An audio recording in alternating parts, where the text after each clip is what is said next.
Welcome students. In the previous lecture I explained what are the various types of functions and what was the syntax or the format of writing the function, and I also took an example to explain that syntax. And then I told you that I will be discussing in the next lecture, I will be discussing the parts or the terminology of the functions which is often used with reference to the concept of functions. So here you can see I have taken the same example of the function which I took in the last lecture, and here I am going to explain you certain important points about this, certain important terms, right? First of all, the first is function header. There is a term called function header, and that header is like the head of the function. Just like in our body we have our head, in the same way function header is the part of the function which is composed of three things. First is the def keyword, second is the function name, and third is the parameter list. So def, then the function name, parameter list followed by colon is called function header.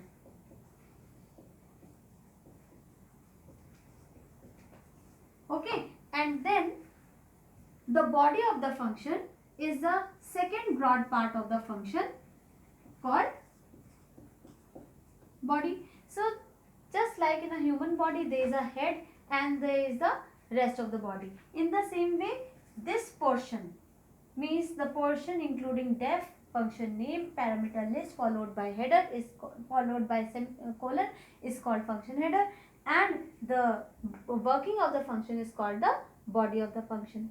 Now these two functions together are called function definition. Means this entire function which is there in front of you will be called as the function definition, and this function definition is composed of two parts.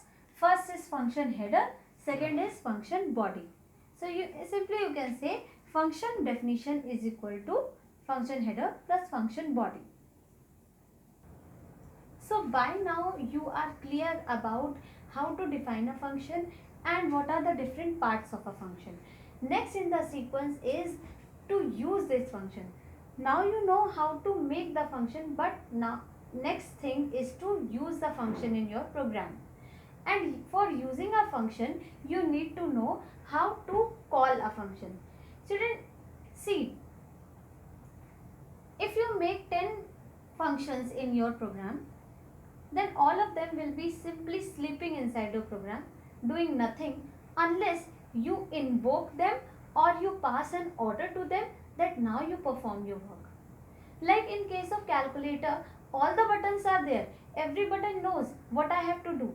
But they wait for your instruction to come and then they perform their work. So it is not so that as soon as you as soon as you start working on the calculator, the buttons start performing their work on their own. No, they wait for your input to come, they wait for your order to come, and then when you pass the order, then only they perform the work and give you the result. In the same way,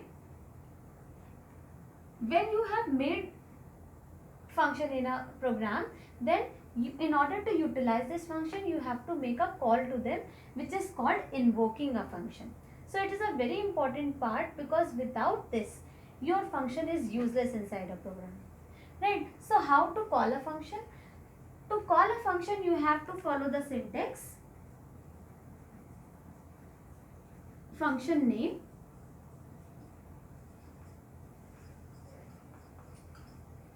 and within the parameter within brackets you have to give the arguments which the function requires.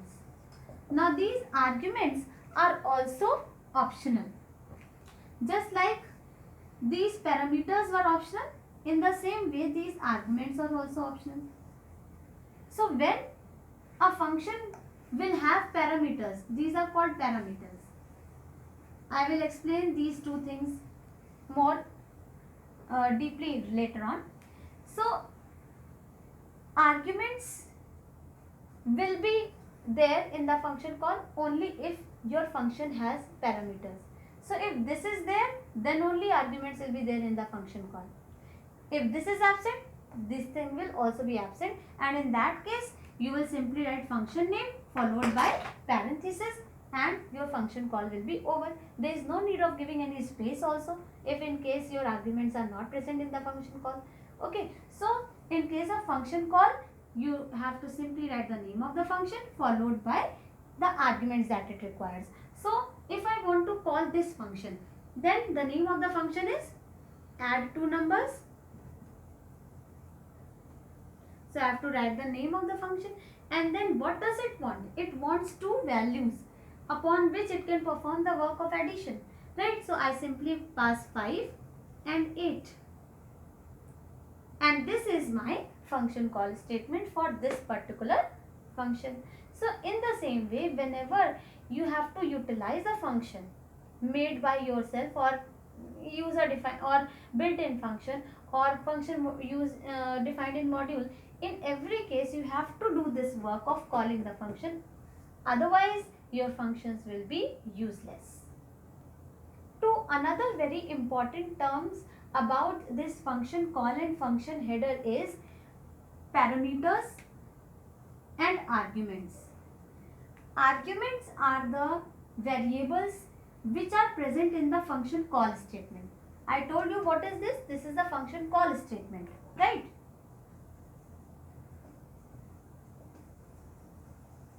And what is this? This is function header,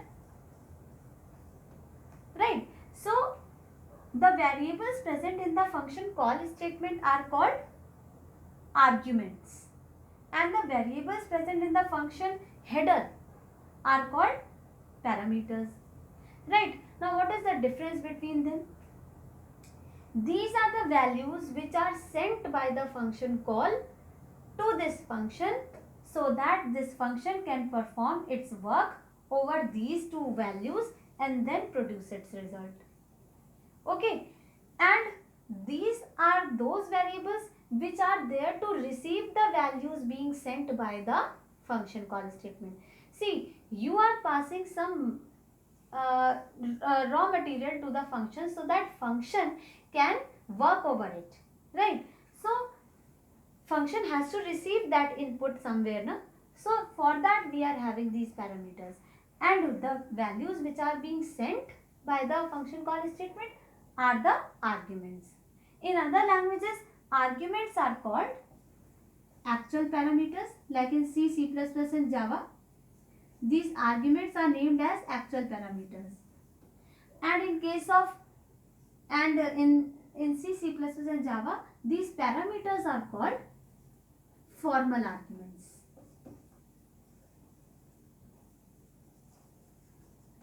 So even if you use this terminology, it would mean the same. But here in Python, the basic terminology is argument for the variables present in function call statement and parameter for the variables present in function header. Now what is the importance of these two things? Suppose in the calculator there is the plus button. The input that you give to the calculator, to the plus button, is the argument. You give the argument, and that those two arguments are received by the plus button. Where it is received? In these variables, and then it performs its work and then produces the result. Clear? So whenever you give something to the function has to receive it in something, and that thing within which it receives the input is the parameter, and the thing which is provided to it is the argument. Now there are certain important things that you need to remember regarding arguments and parameters. The rule is the number of arguments in the function call statement should be exactly equal to the number of parameters in the function header, because these are to be received in these, means arguments are to be received in parameters, right? So the number of arguments should be exactly equal to the number of parameters, neither less nor more. Okay, so if you monitor this function call statement, you can see I have passed two values. So this 5 is being sent for A. So 5 will be received by A, and the second value that I sent will be received by the second variable. So what does it show? It shows that the values in the function call statement are sequentially copied on the parameters. So the first value is copied in the first parameter, second is copied in second parameter, and so on. So this is very important in case of arguments and parameters. And like I already told you that if there are no parameters, there will be no arguments in the function call. Clear? So in that case, your function call would be like add two numbers and simply empty brackets. So children, in the next video, I will discuss what are the various types of values that you can send as argument to the function. Here you can see that I have simply passed literals to the function. Means literals for these parameters. 5 and 8 are literals. In the same way, there are certain other ways also of passing the values to the parameters that we will discuss in the next video.